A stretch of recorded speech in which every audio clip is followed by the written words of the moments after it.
परिचय। क्या तुम सब जानते हो कि हम जो संगठित भोजन ग्रहण करते हैं उसमें कार्बन होता है? कार्बन? मगर सर, क्या ये बुरी बात नहीं है, क्योंकि ये तो हमारे भोजन को दूषित कर देता होगा। नहीं रमेश, वास्तव में कार्बन रसायनों व कीटनाशकों के साथ कुछ नहीं करता, बल्कि हमारे भोजन को स्वास्थ्यकर बनाता है। यही कारण है कि कार्बन हमारे दैनिक जीवन में एक महत्वपूर्ण तत्व है। उद्देश्य।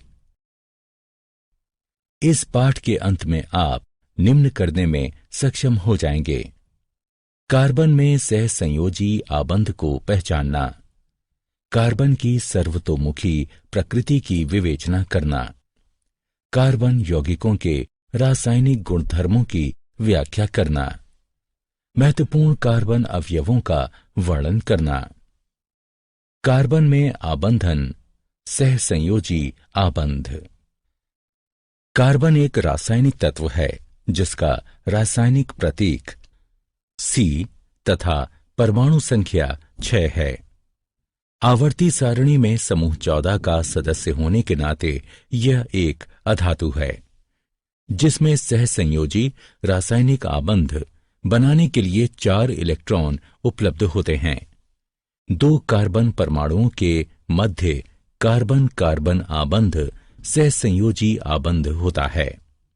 सर्वाधिक प्रचलित रूप एकल आबंध है, एक ऐसा आबंध जो 2 इलेक्ट्रॉनों से बनता है, यानी दोनों परमाणुओं में से एक एक। कार्बन में अपने स्वयं के परमाणुओं से लंबी श्रृंखला बनने के लिए विशिष्ट गुणधर्म पाए जाते हैं। ये गुणधर्म श्रृंखलन कहलाते हैं। कार्बन के अपरूप ग्रेफाइट, हीरा तथा अनियमित रूप कार्बन है। कार्बन की सर्वतोमुखी प्रकृति। संगठित यौगिक कार्बन, हाइड्रोजन, ऑक्सीजन तथा कुछ अन्य तत्वों से बनते हैं। कार्बन के परमाणु की सर्वतोमुखी प्रकृति तथा आबंध विन्यास, जो कि अन्य परमाणुओं के साथ होता है, संगठित यौगिकों के गठन को समर्थ बनाता है। चतुसंयोजकता। कार्बन प्राकृतिक चतुसंयोजी होता है। यह 1, 2, 3 या 4 कार्बन परमाणुओं अथवा अन्य तत्वों के परमाणुओं या परमाणु समूहों के साथ मिलकर सहसंयोजी आबंध बनाता है। मजबूत कार्बन कार्बन सहसंयोजी आबंध। स्थिर यौगिकों का निर्माण करके कार्बन परमाणु एक मजबूत आबंध बनते हैं। कार्बन के परमाणु अन्य परमाणुओं के साथ मिलकर भी स्थिर आबंध बन सकते हैं। कार्बन कार्बन बहु आबंध। कार्बन परमाणु चूंकि आकार में अत्यंत छोटा होता है, इसलिए यह बहु आबंध भी बना सकता है। द्वि व त्रि आबंध भी बनाए जा सकते हैं, और वो भी न केवल कार्बन के साथ बल्कि ऑक्सीजन, नाइट्रोजन आदि अन्य तत्वों के परमाणुओं के साथ भी। ये बहु आबंध कार्बन यौगिकों में विविधता लाते हैं। संतृप्त एवं असंतृप्त कार्बन यौगिक। कार्बन अनेक यौगिक बनाता है। इसके 2 मुख्य प्रकार हैं, संतृप्त यौगिक एवं असंतृप्त यौगिक। संतृप्त यौगिक, जहां संलग्न कार्बन परमाणुओं में एकल सहसंयोजी आबंध होता है, वहां कार्बन व हाइड्रोजन के यौगिक संतृप्त हाइड्रोकार्बन कहलाते हैं। संतृप्त हाइड्रोकार्बन बनने का कारण यह है कि कार्बन के सभी 4 आबंधों का पूर्ण रूप से इस्तेमाल हो जाता है तथा अतिरिक्त हाइड्रोजन व अन्य परमाणु इससे संलग्न नहीं किए जा सकते। इन्हें एल्केन कहते हैं। असंतृप्त यौगिक, कार्बन व हाइड्रोजन के वे यौगिक जिनमें कार्बन परमाणुओं के मध्य द्वि या त्रि आबंध होता है, असंतृप्त हाइड्रोकार्बन कहलाते हैं। ये तब बनते हैं जब कार्बन के सभी आबंधों का हाइड्रोजन परमाणुओं द्वारा पूर्ण रूप से इस्तेमाल नहीं किया जाए तथा अतिरिक्त आबंध इनमें संलग्न किए जा सकते हों। असंतृप्त हाइड्रोकार्बन के द्विसह संयोजी आबंध को एल्कीन कहते हैं। त्रिआबंध वाले असंतृप्त हाइड्रोकार्बन एल्काइन कहलाते हैं। श्रृंखलाएं, शाखाएं एवं वलय। कार्बन परमाणुओं वाले अनेक यौगिक परस्पर जुड़े होते हैं। कार्बन परमाणुओं की श्रृंखलाएं निम्नलिखित हैं: श्रृंखलाएं, शाखाएं एवं वलय। श्रृंखलाएं कार्बन यौगिकों की चतुसंयोजकता तथा श्रृंखलन विभिन्न श्रृंखला लंबाइयों व ढांचों के साथ परमाणुओं की स्थिर श्रृंखलाएं बनने देती हैं। शाखाएं। जब कार्बन परमाणु 3 से अधिक हों तो कार्बन यौगिकों को शाखित किया जा सकता है।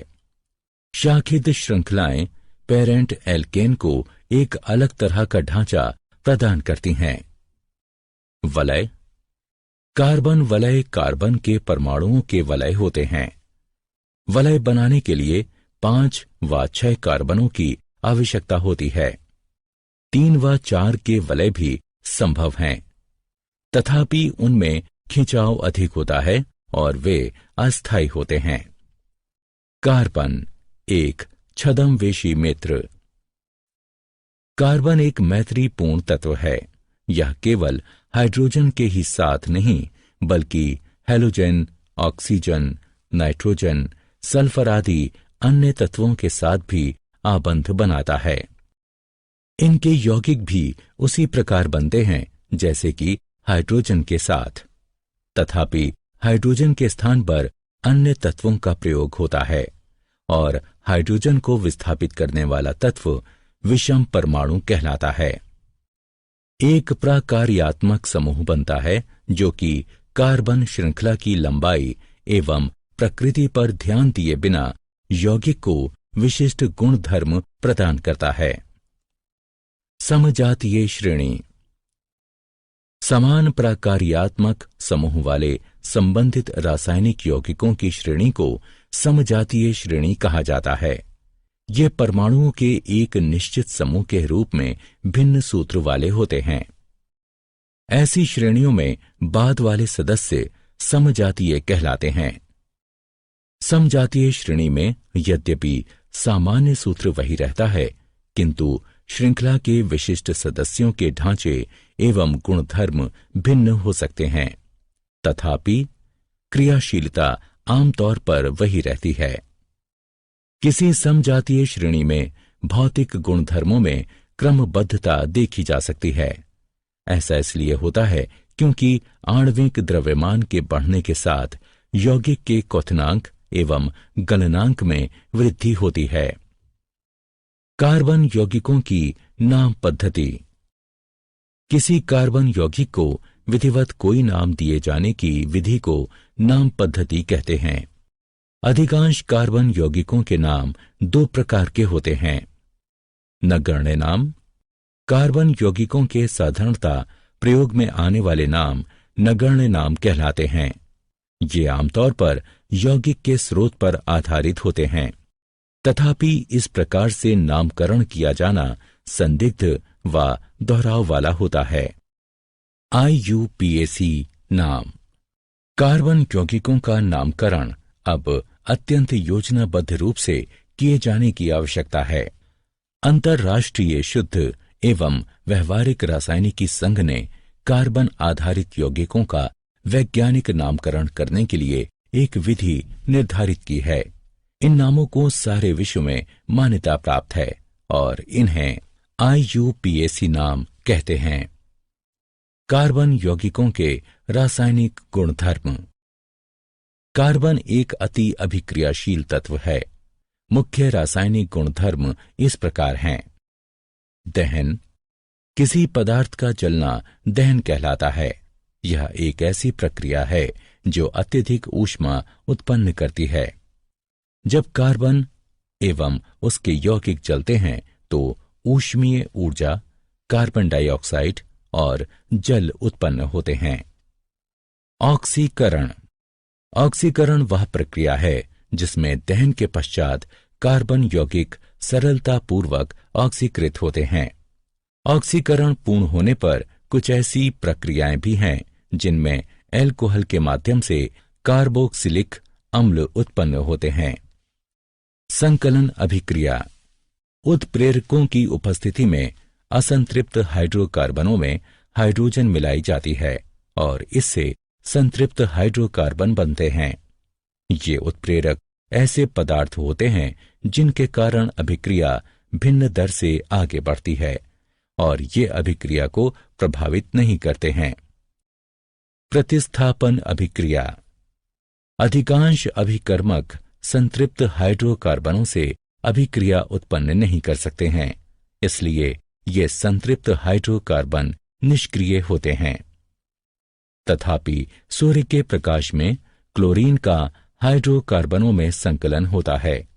चूंकि क्लोरीन एक एक करके हाइड्रोजन के परमाणुओं का प्रतिस्थापन करती है, इसे प्रतिस्थापन अभिक्रिया कहते हैं। एथेनॉल एवं एथेनाइक अम्ल। एथेनॉल। एथेनॉल को आमतौर से एल्कोहल के नाम से जाना जाता है और यह कक्ष के तापमान पर तरल होता है। यह सभी अल्कोहलीय पेय पदार्थों का सक्रिय अवयव होता है। यह एक अच्छा विलायक है और इसलिए इसका दवाओं में प्रयोग किया जाता है। तनु एथेनॉल की थोड़ी सी मात्रा भी लेने पर नशा हो जाता है, किंतु शुद्ध एथेनॉल की थोड़ी सी मात्रा भी मृत्यु का कारण बन सकती है। एथेनाइक अम्ल। एथेनाइक अम्ल को आमतौर पर एसिटिक अम्ल कहा जाता है। यह कार्बोक्सिलिक अम्ल समूह का ही एक भाग है। जब एसिटिक अम्ल का 5 से 8% विलयन जल में मिलाया जाता है तो यह सिरका नामक पदार्थ बनाता है। शुद्ध एथेनाइक अम्ल का गलनांक 290 के है।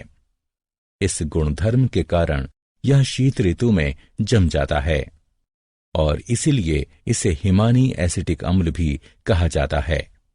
कार्बोक्सिलिक अम्ल एक विशेष अम्लीयता का गुण लिए होते हैं, तथापि चूंकि कार्बोक्सिलिक अम्ल आयनीय नहीं होते, इसलिए वे दुर्बल अम्ल होते हैं। साबुन तथा अपमार्जक। हमारे दैनिक जीवन में साबुन तथा अपमार्जक कपड़े धोने, हाथ धोने, बर्तन साफ करने आदि के काम आते हैं। साबुन सोडियम तथा पोटेशियम लवणों से बनता है, जिनमें कार्बोक्सिलिक अम्लों की लंबी श्रृंखला होती है। साबुन के अणु मिसेली नामक संरचना बनाते हैं। मिसेली तब बनती है जब भिन्न भिन्न प्रकार के अणुओं वाले साबुनों तथा अपमार्जकों को जल में मिलाया जाता है। इन अणुओं का एक मजबूत जलरागी सिरा होता है तथा एक जल विरागी हाइड्रोकार्बन पूंछ होती है। जब आप इस अणु को जल में मिलाते हैं तो अणुओं की जल विरागी पूंछें एक गेंद के केंद्र में जमा हो जाती हैं। ऐसा इसलिए होता है क्योंकि वे जल विरागी होती हैं। अणुओं का जलरागी सिरा मिसेल के बाहर जल के अणुओं के साथ अभिक्रिया करता है। क्या आप जानते हैं? कृत्रिम रूप से तैयार हाइड्रोकार्बन ट्रांस कहलाते हैं। ट्रांस यौगिकों को उचित रूप से तोड़ने के लिए हमारे शरीर में एंजाइम कम होते हैं। इसी कारण वसा खतरनाक तथा अस्वास्थ्यकर होती है, क्योंकि वो बढ़ती रहती है। द्रव्यमान की दृष्टि से हाइड्रोजन, हीलियम तथा ऑक्सीजन के बाद कार्बन संसार में चौथा प्रचुर मात्रा में पाया जाने वाला रासायनिक तत्व है। सूर्य, तारों एवं पुच्छल तारों तथा अधिकांश उपग्रहों के वातावरणों में यह प्रचुर मात्रा में मौजूद है। सारांश। आइए हमने जो कुछ सीखा है उसे संक्षेप में दोहराएं।